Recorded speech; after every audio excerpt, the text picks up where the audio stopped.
পাল্লেকেলেতে শ্রীলঙ্কার বিপক্ষে যখন বাংলাদেশের ব্যাটসম্যানরা রীতিমতো ধুঁকছিল, একটা বাউন্ডারির খোঁজে রীতিমতো হিমশিম খাচ্ছিল, ওভারের পর ওভার কেটে যাচ্ছিল, তখন গায়ানাতে সাকিব আল হাসান একের পর এক চার মেরে চলেছেন। যখন পাল্লেকেলেতে বাংলাদেশের বোলাররা একটা উইকেটের খোঁজে দিশেহারা, তখন সাকিব আল হাসান গায়ানাতে একের পর এক উইকেট তুলে নিচ্ছেন। সেই একই রকম বোলিং, একই রকম ব্যাটিং, সাকিব আল হাসান এখনো একাই ম্যাচ জেতাতে পারেন। সেটাই দেখা গেল গ্লোবাল সুপার লিগের প্রথম ম্যাচে। মুখোমুখি হয়েছিল দুবাই ক্যাপিটালস এবং সেন্ট্রাল ডিস্ট্রিক্টস।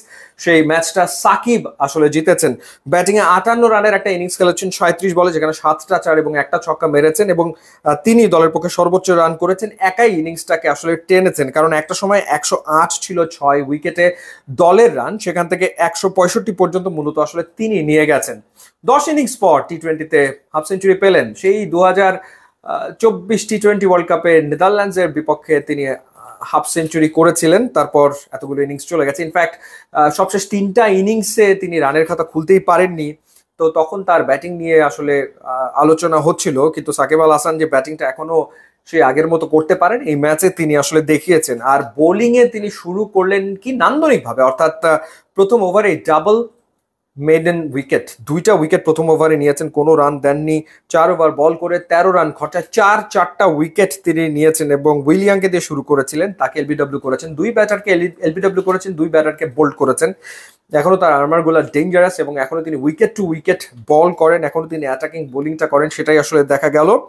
এবং ফক্সক্রফটকে এলবিডব্লিউ করেছেন, ক্লার্কসন আর উইলিয়াম ক্লার্ক, এই 2 ব্যাটারকে তিনি বোল্ড করেছেন।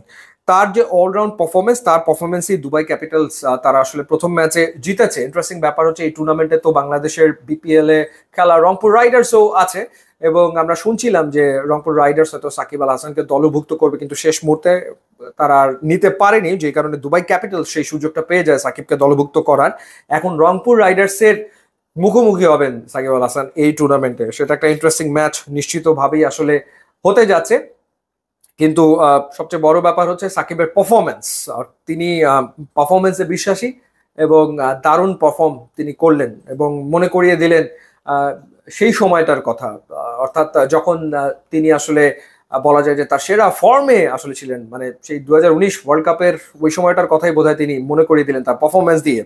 ইউটিউব এবং ইনস্টাগ্রাম লিঙ্ক আছে, আপনারা যোগ দিলে খুবই খুশি হব। And thanks for watching.